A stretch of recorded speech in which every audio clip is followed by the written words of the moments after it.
اعوذ باللہ من الشیطان الرجیم بسم اللہ الرحمن الرحیم معزز و مکرم ناظرین کرام السلام علیکم ورحمۃ اللہ وبرکاتہ۔ امید کرتے ہیں کہ آپ سب خیر و عافیت سے ہوں گے۔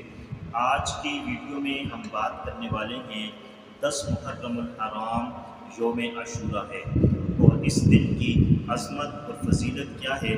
10 محرم یوم عاشورہ کا روزہ رکھنا کیسا ہے، ایک روزہ رکھیں گے یا 2 روزے رکھیں گے اور یہ روزہ رکھنے پر آپ کو کتنا اجر و ثواب ملے گا۔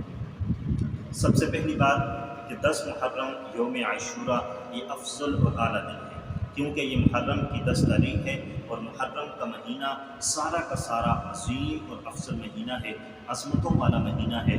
اس مہینے سے اسلامی سال کی ابتدا ہوتی ہے اور پھر 10 محرم یوم عاشورہ رب تعالیٰ نے اپنے 10 انبیاء کو 10 انعامات سے نوازا تھا، اور پھر یہی دن ہے جس دن واقعہ کربلا رونما ہوتا ہے۔ حضرت حسین رضی اللہ تعالیٰ عنہ کی شہادت کا بھی دن ہے، اور اسی طریقے سے واقعہ کربلا میں خاندان نبوت کے 72 افراد کو شہید کیا جاتا ہے۔ یہی 10 محرم الحرام کا دن ہے۔ اس دن روزہ رکھنے کے بارے میں اللہ کے پاک پیغمبر کی حدیث ہے۔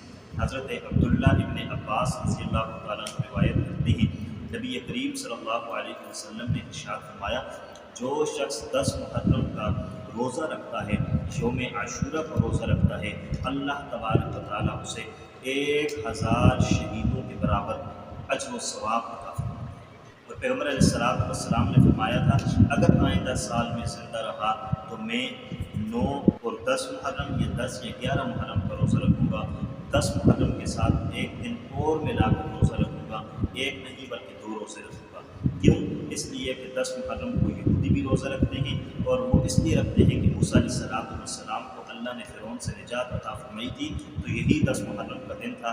اس دن وہ شکرانے کے طور پر روزہ رکھتے ہیں۔ اللہ کے پاک پیغمبر نے فرمایا، اگر یہودی اس دن روزہ رکھتے ہیں، ہم بھی روزہ رکھیں گے، لیکن ہم ایک نہیں بلکہ 2 روزے رکھیں گے، اس لیے کہ خالف الیہودا، پیغمبر علیہ السلام نے فرمایا یہودیوں کی مخالفت کرو۔ یہودی اگر اس دن ایک روزہ رکھتے ہیں تو تم 2 روزے رکھو، تم 9 محرم اور 10 کا رکھو یا 10 محرم یا 11 کا رکھو، اس لیے 2 روزے رکھنے چاہیے تاکہ یہودیوں کی مخالفت بھی ہو جائے اور پیغمبر علیہ السلام کے حکم کی اتباع بھی ہو جائے، اور اس کے ساتھ ساتھ اس کا ہمیں زیادہ سے زیادہ اجر و ثواب بھی ملے۔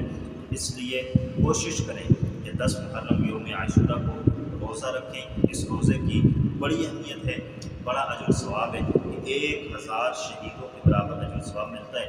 اور ایک حدیث کے اندر یہ بھی آتا ہے کہ جو آدمی یوم عاشورہ کا روزہ رکھتا ہے، اللہ تبارک و تعالیٰ اسے حج اور عمرے کا ثواب عطا فرماتے ہیں، مقبول حج اور عمرے کا ثواب بھی عطا فرماتے ہیں۔ اس لیے مقبول حج اور عمرے کا ثواب ملنا بھی بڑی بات ہے، اور 1000 شہیدوں کے برابر اجر و ثواب ملنا بھی بہت بڑی بات ہے۔ تو یہ 2 روزے ہیں، تو یہ ضرور رکھیے، ان پر اجر و ثواب۔